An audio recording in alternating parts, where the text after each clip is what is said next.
방문해 주셔서 감사합니다. 전체 영상인데요. 주말 동안 많은 주식 투자자들이 굉장히 공포스러워 하시는 것 같아요. 일단 헝다가 이제 말하자면 파산한다. 그 부분과 뭐 비트코인 폭락 때문에 굉장히 공포스러워 하시는 것 같은데, 그 부분에 대해서 저희 경험을 바탕으로 제가 보기엔 걱정할 필요가 없다는 부분도 설명드리고, 앞으로 제가 생각하는 방향성을 한 10가지 정도 좀 이야기를 해 보겠습니다. 일단 헝다에 대해서 좀 이야기를 해 보자면, 중국 헝다가 결국 파산하나 뭐 3천억 상환 불가 뭐 이런 기습 공시를 했다고 합니다. 이 부분 때문에 우리나라 주식시장이 충격을 받아서 폭락할 것이다, 뭐 이렇게 얘기를 하시는 분들이 많고 걱정을 많이 하실 텐데요.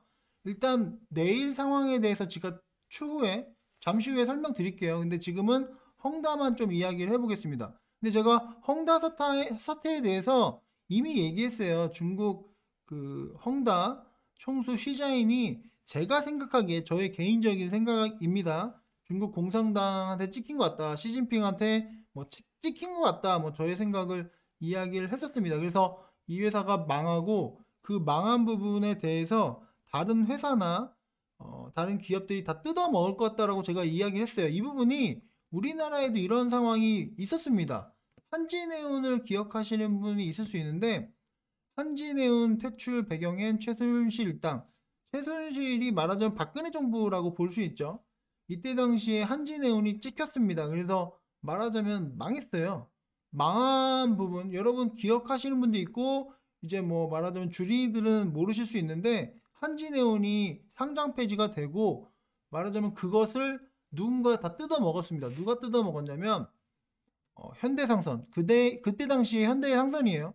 이때 저도 현대상선으로 이때 현대상선에 대해서 굉장히 많이 관심을 갖고 있었고 실질적으로 투자를 많이 했었습니다. 제가 가장 높은 비중을 갖고 있었는데, 지금의 HMM이죠.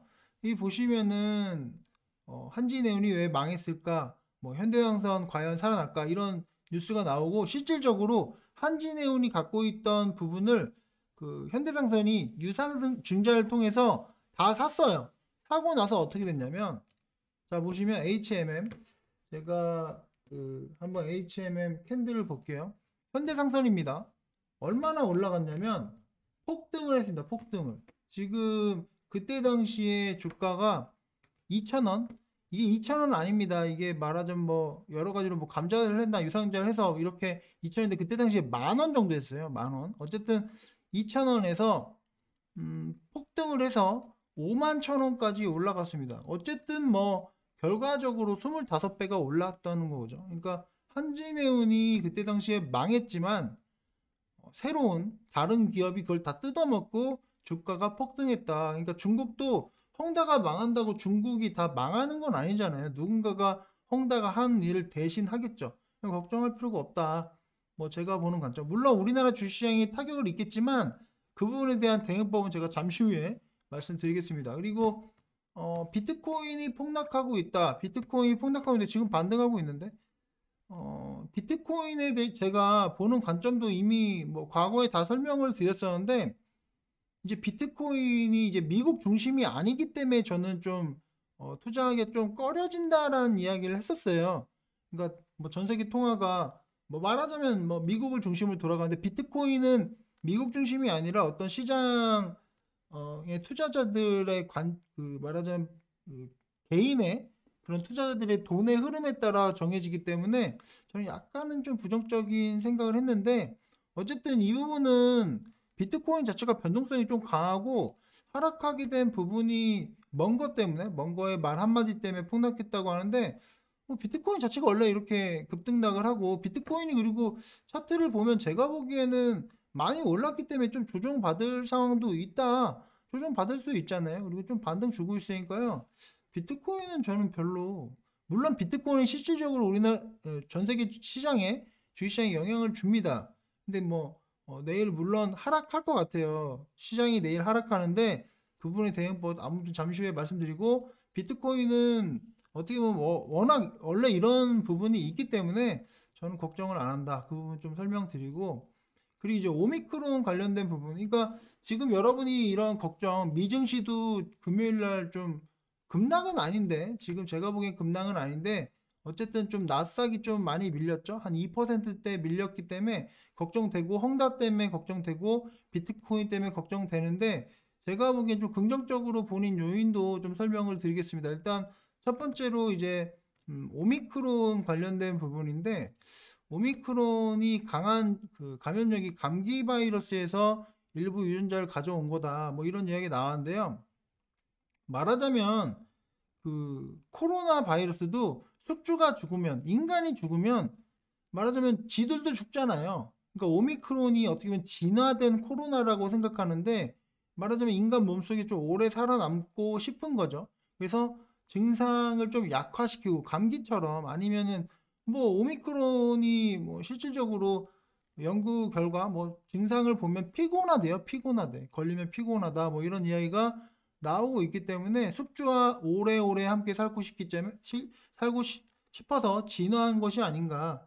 그렇게 저는 생각합니다. 그래서 오미크론도 나름대로 자기 자신이, 코로나 바이러스 자신이 앞으로 살아남는 방향성을 잡은 거죠. 그러니까 사람을 죽이지 않고, 숙주를 죽이지 않고, 그런 식으로 전염력은 강하지만 그런 식으로 진화한 것이 아닌가. 그러니까 오히려 이런 부분이 호재가 될 수도 있다는 거죠. 그래서 오미크론 감기다 뭐 이런 뉴스도 나오고 있는데, 뭐 크리스마스 선물이다까지 얘기가 나오고 있습니다. 그래서 저는 뭐 그다지 뭐 걱정을 안 하고 있다는 부분 다시 한번 말씀드리고요. 그러니까 오히려 호재일 수 있다. 그리고 이거는 기술적 관점인데, 적산병은 보시면 뭐 요약하자면 주가 상승을 뜻하는 붉은 양봉 3개 연속 나타나는 현상, 상승 추세로 전환하는 의미로 분석된다. 캔들을 볼까요? 지금 보시면 이게 코스피 차트인데 적산병이 나왔죠. 지금 보시면 빨간색 양봉이 3개가 나왔습니다. 물론 제가 빨간색 그 음료수를 마셔서 올라간 것도 있겠지만 어쨌든 적산병이 나왔고 저점에서 나왔잖아요. 그렇기 때문에 상방으로 갈 거라고 생각합니다. 다만 제가 이거 다 얘기했어요. 제가 이때 당시에 여러분들한테 말하자면 신용까지 써도 된다, 현금은 다 때려 넣어라 라고 해가지고 여러분들이 실질적으로 지금 이렇게 올라왔을 때 꽤 돈을 많이 벌었습니다. 하루에 1,000만 원씩 버신 분도 있어요. 제가 이따 계좌 확인시켜 드리겠지만, 어쨌든 그리고 제가 금요일날 다 던지라고 했습니다. 제가 분명히 얘기했어요. 회원분들한테 다 던져라. 방송을 통해서 반복적으로 얘기했는데, 그거 제가 뭐 틀어드릴 수 있는데 여러분들이 이미 다 확인하셨을 거니까 이야기는 더 안 할게요. 어쨌든 다 팔았습니다. 그러면 혹시 내일 밀리면 어때요? 다시 담으면 되잖아요. 제가 어떤 신호를 보내드릴 테니까 그때 다시 담으면 돼요. 걱정할 필요가 없어요. 어쨌든 그런 부분 다시 설명드리고, 적산병이 호재다 그 부분 말씀드리고, 그리고 이제 종전선언에 대해서 계속 얘기했는데, 저는 실질적으로 종전선언이 대락률이 굉장히 높다. 중국도 말하자면 동의한 거고, 이런 그림이 실질적으로 이루어질 것이다. 그러니까 종전선언, 제가 빨갱이가 아니라 실질적으로 종전선언이 되면 우리나라 시장은 굉장히 크게 상승을 할 것이라고 생각합니다. 그렇기 때문에 뭐 걱정할 필요가 없어요. 뭐가 걱정이지? 그러니까 지금 단기적으로 예를 들어서 다음 주 이제 내일이죠. 지수가 하락할 수 있어. 그럼 뭐 어때?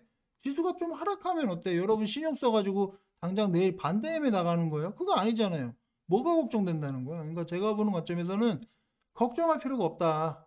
그런 부분을 좀 말씀드리고 싶습니다. 종전선언이 되면 우리나라 시장이 엄청나게 올라갈 거예요. 4천, 5천도 갑니다. 코스피가. 그리고 이제 그 선진국 지수도 제가 지겹게 말했는데, 이게 계속 뉴스가 나오고 있어요. 이게 오늘자 뉴스인데, 공모회도를 전면 재개하겠다. MSCI 선진지수 편입을 위해 필요하다라고 이야기 나왔습니다. 여러분들은 아마 이거를 보면 요것만 볼 거예요. 공매도 전면 재개? 아이고 큰일 났네. 폭락하겠네. 저는 관점이 좀 달라요. 요거를 봐야죠. 그러니까 공매도 전면 재개 이런 부분 때문에 이미 우리나라 주식시장이 많이 하락했잖아요. 그죠? 공매도 때문에 많이 내려갔잖아요. 많이 내려갔으니까 이제는 이걸 봐야죠. 이미 내려갔잖아. 이미 여러분 지옥 보고 왔잖아요. 그죠? 그러니까 이제는 MSCI 선진지수 편입을 관점을 둬야죠. 아, 공매도가 재개가 된다. 이미 공매도 때문에 우리나라 주식시장이 많이 하락했다. 그러면은 MSCI 선진지수의 편입이 되기 위해서 공매도를 전면적으로 다 제기하면 우리나라 시장 올라가겠다. 그런 관점을 봐야죠. 뭐 단타 치는 거야? 뭐 맨날 단타만 칠 거야? 단타 쳐도 돈 못 벌어요. 뭐 많은 방송에서 단타 치는 거. 저도 뭐 단타를 치긴 하지만 큰 돈 못 벌어요. 진짜로 여러분이 자산이 한 단계, 두 단계 업그레이드가 되려면 단타 쳐서 뭘 돈을 벌어. 지금 뭐 몇십만 원 벌고 몇백만 원 벌어가지고 뭐 맛있는 거 사 먹고 여행 한번 갔다 오는 거지. 의미 없어요. 이해 가시죠? 뭐 MSCI 선진지수 지금 보시면 뭐 4천 간다. 코스피 4천 간다. 이재명이 성공 자신한 MSCI. 뭔가 자신감이 있으니까 그런 이야기를 하겠죠. 어쨌든 그런 부분 다시 한번 말씀드리고 정치 테마주도 좀 말씀드리면 어쨌든 그 윤석열과 이준석이 좀 많이 싸운 거죠. 트러블이 좀 있었는데 결과적으로 봉합됐고 김종인이 총괄 선거위원장을 수락했다고 합니다. 그렇게 되면은 제가 장담하는데 국민의힘 지지율이 뭐 이건 확실합니다. 다음 주에 윤석열 지지율이 올라갔다는 뉴스가 나올 거예요. 이건 당연한 겁니다. 제가 정치적 색깔이 없어요. 제가 얘기한 걸 들어보면 아까 전에 박근혜 정부에 대해서 부정적인 이야기도 했고 말하자면 민주당 뭐 잘 없어 정치 색깔이. 근데 지금 이건 당연한 논리야. 여러분들이 주식도 그렇고 정치도 그렇고 어떤 이상한 한쪽으로 너무 치우친 생각을 갖게 되면은 투자에 실패합니다. 제가 중립적 입장으로 봤을 때 이거 지금 갈등이 봉합됐기 때문에 당장 다음 주 뉴스 보세요. 윤석열 지지율이 올라갔다. 뉴스 나올 겁니다. 그렇게 되면 윤석열 관련주, 우리 포트 윤석열 관련주도 있는데 올라갈 겁니다. 그건 당연한 논리죠.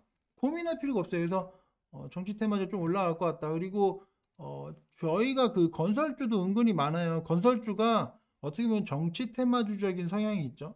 근데 지금 말하자면 10조, 61조, 60조죠. 61조라고 볼 수 있겠네요. 역대 최대.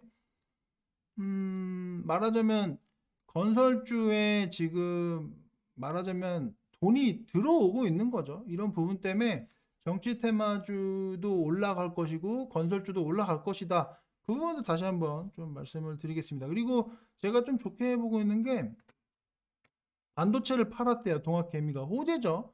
전기차를 뭐 중국 전기차?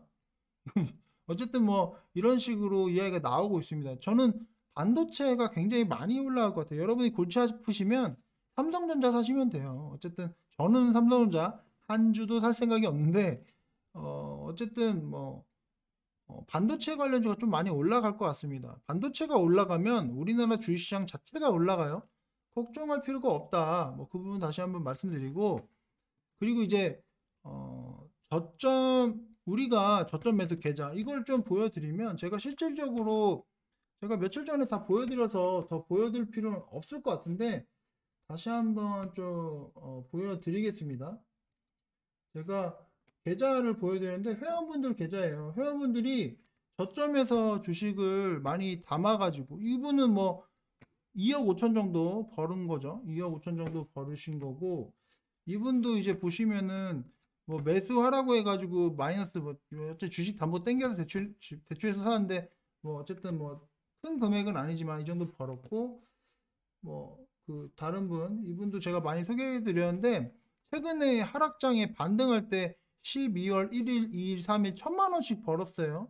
이렇게 잘하고 계십니다. 그러니까 제가 솔직히 방송을 통해서 그러니까 멤버십 회원분들이나 뭐 문자 회원분들을 대상으로 제가 디테일하게 상황에 대해 설명드렸어요. 이렇게 폭락했을 때 제가 특별 방송까지 만들어가면서 돈 끌어와서 사라고 해서 어떤 분 막 1억씩 끌고 와가지고 1억, 2억씩 끌고 와가지고 매수 때렸잖아요. 그래서 결과적으로 단기적으로 돈을 벌었고 제가 분명하게 이때 매도하라고 했습니다. 물론 매도 안 하신 분도 있겠죠. 더 갈 것 같아서.